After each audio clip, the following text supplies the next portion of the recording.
Hey guys, welcome back to another Star Wars video. It is I coming at you once again, your favourite galactic hostess, Star Wars Meg.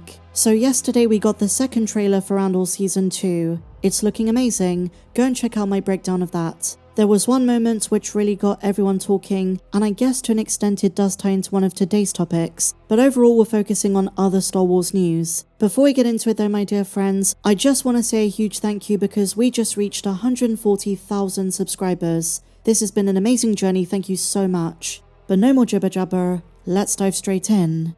So we've got a big Darth Vader topic, but first, we have a very solid hint. Ahsoka Season 2 might have just started filming. According to a brand new Instagram post from Eman Esfandi, Ahsoka Season 2 has officially kicked off. Some have interpreted this as maybe pre-production, but that's been going on for a few months, so this is some really big news that could be referring to filming itself. This is amazing news. It was originally going to start in April, but 1 month out from Star Wars Celebration, and we know for certain a few scenes are already in the bag. Are we going to get a few seconds of footage in Japan? You never know. But this also seems to confirm that Ezra Bridger scenes are kicking off the season. Eman Esfandi has a lot to celebrate, launching his podcast, Keepers of the Fire, and kicking off Ahsoka Season 2.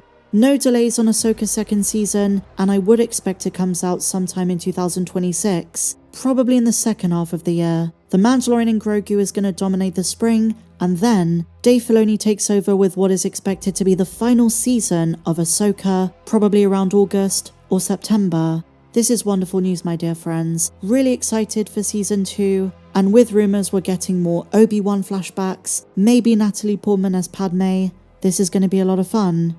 This season is rumoured to be more intense, and linking to this, our next topic, which might in some ways relate to Ahsoka Season 2. Let's talk about the update and then the implications. So back in 2021, there were rumours that Kathleen Kennedy wanted to make a Star Wars horror movie. She wanted to expand the different subgenres that make up the Star Wars universe. There were talks about anime with Star Wars Visions. There were also rumours about a comedy film, which I think is going to be the one by Taika Waititi, but also a horror film. At the moment in the upcoming slate of movies, there is no horror to be seen. They were going to make a Jabba the Hutt film, but that ended up being scrapped. But now, my dear friends, Osgood Perkins, writer and director of Longlegs and director of the film adaptation of Stephen King's The Monkey, says he wants to make the first ever Star Wars horror movie, and he has the perfect idea for it. Answering questions on Reddit, Perkins was asked if he had an unlimited budget, no limitations on price tag, as well as all of the cutting-edge technology he wanted, what would he make? And his response is something no Star Wars fan has ever seen in live action: the collected dreams and nightmares of Darth Vader, told as either a movie or an anthology series.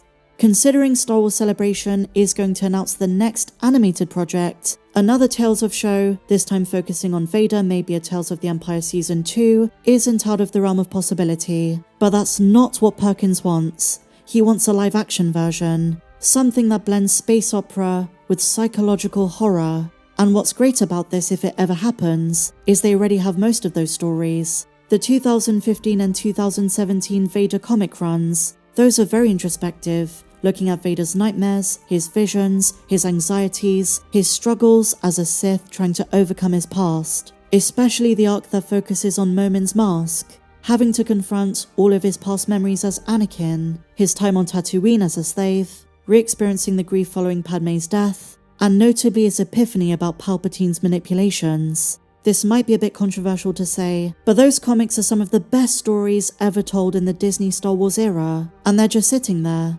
I think they're too good just for pages of comics. And even if they're not in a horror movie, what about in Ahsoka Season 2? Anakin's Force Ghost recalling his time as Vader to Ahsoka, giving both his former Padawan and the audience greater insight into his psyche, both past and present. So personally, I think Perkins is onto something amazing. And he's not the only one. In 2022, filmmaker Mike Flanagan, who did Dr. Sleep and The Haunting of Bly Manor, had a very similar idea, wondering why Kathleen Kennedy and Lucasfilm don't do more with that genre, especially after the Palpatine subplot in The Rise of Skywalker opened the door for it. And like I said, whether it's the expanded universe or canon, most Star Wars horror takes place in the comics, and considering the popularity of horror, they should jump on it. A Vader movie alone, regardless of genre, would definitely put butts in seats. OG fans, prequel fans, casual moviegoers would absolutely relish at the opportunity to see Vader back on the big screen, arguably the most iconic villain in all of cinema history. And if they didn't want to do horror, maybe they could do a follow-up to the Kenobi show, but in movie form instead of on Disney+. But during a time where there is an oversaturation of Star Wars content, going back to basics, putting legacy characters back on the big screen, even after the disappointment of Kenobi, might be the best approach. Some have argued something like The Mandalorian and Grogu is a bit too niche. Even if the Mandalorian TV show was successful, it is still only a minute percentage of the wider Star Wars fanbase who watched it and still care. But when you're talking about legacy characters, that's when you get both diehards and casual audiences interested. Especially now that Hayden Christensen is back, that he's invested and he wants to do more with the character. But what about doing something that is more daring, more psychological, more thriller-based, a story of his relationship with Palpatine? I know fans say, well, we had the entire Skywalker saga that was about Anakin, and then Vader, and then the legacy of Vader. But the comics show there are more stories to tell. I mean, just look at the way fans reacted to Rogue One: A Star Wars Story. As amazing as that film was, I would say a good percentage of the praise is due to the final scene with Darth Vader, taking out the rebels before the movie ends. So if you're talking about a Star Wars movie that attracts a wide audience, Perkins is certainly onto something. It's another reason I find it so frustrating Lucasfilm is insisting on more Rey. At a time where fans were more excited to go back in the timeline, why not expand on those foundations, learn from the mistakes of Obi-Wan Kenobi, and maybe even something like Book of Boba Fett, and give us better stories with those characters we love. Don't just throw them out. Don't think because we didn't like Obi-Wan Kenobi that we suddenly don't like Obi-Wan or Darth Vader. We love those characters, but they deserved more respect. Better stories than the ones written by Joby Harold and Deborah Chow.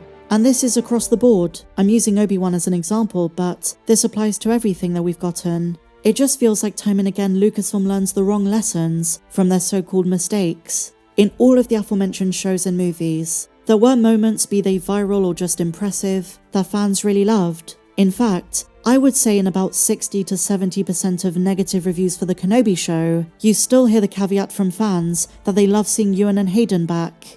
And Vader had some great moments in that show. Lucasfilm needs to be more nuanced in paying attention to fan feedback. We want to see them being written better, like the original scripts that were supposed to be a movie trilogy. I definitely feel as though fans would give Vader a second chance. So there are different avenues, either in animation, another Tales of anthology, or as Osgood Perkins says, a live-action horror.